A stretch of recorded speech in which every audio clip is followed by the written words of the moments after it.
So I had this thought yesterday. So I've been watching some YouTube channels about Ford saying that they have too many recalls. And then Tesla, I think, was ranked like number 2 for recalls. Isn't a recall a comeback? Basically, yeah. Just a fancy... Yeah, half of Tesla is a recall. I just the designs on them. A fancy term for we fucked up? But it's a manufacturer comeback instead of a service department comeback. Yeah. Got the plastic trims hanging on the Teslas. Got everything not mixed match. And actually, Anthony's got tail light on the other side has now got moisture so in that it. you can get moisture in it. Yeah, it's like we fucked up in production. Come bring it back so we can fix it. They don't do that. Oh, that's normal. That's normal. Oh yeah. No. But Ford was that like saying like in there is normal. Ford's saying he's tired. The CEO said he's tired of the comebacks. You know, that's probably starts at.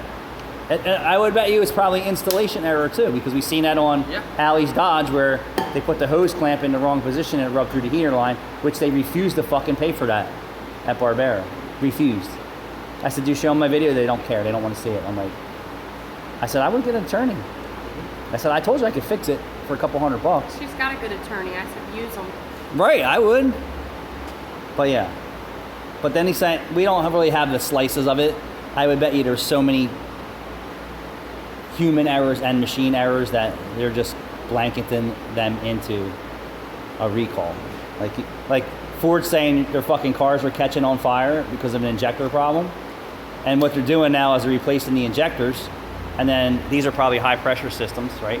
I'm guessing that's what happens. The injectors can't hold that pressure with the polymer or however they're put together, and they're starting to leak fuel.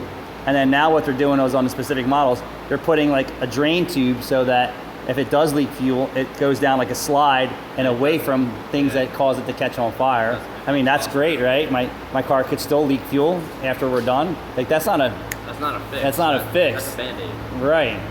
We're not even a Band-Aid. That's just avoiding. That's some in-shop field house stuff, right? Yeah. And field engineering, we call it. Yeah. Injectors leaking fuel on your brand new car. Absolutely not. Yep. There was another thing too that they were talking about too, but you still have installers, machine, their parts, and then it has to get into the dealership and hope that you got a guy that's an ace to get it done. So, just my opinion, just my idea was when a manufacturer says they have a lot of comebacks, they call it safety recall, fire recall, workmanship recall, water recall, airbag explode in your face recall. I would bet you we have less. Way less. Because if they have one fuck up, it's millions of vehicles. Yeah. No, their recalls are definitely more expensive than our company. Oh yeah. Absolutely. But I think it was Ford and then Tesla was next. Not good. Thanks for watching. Let me know what you think.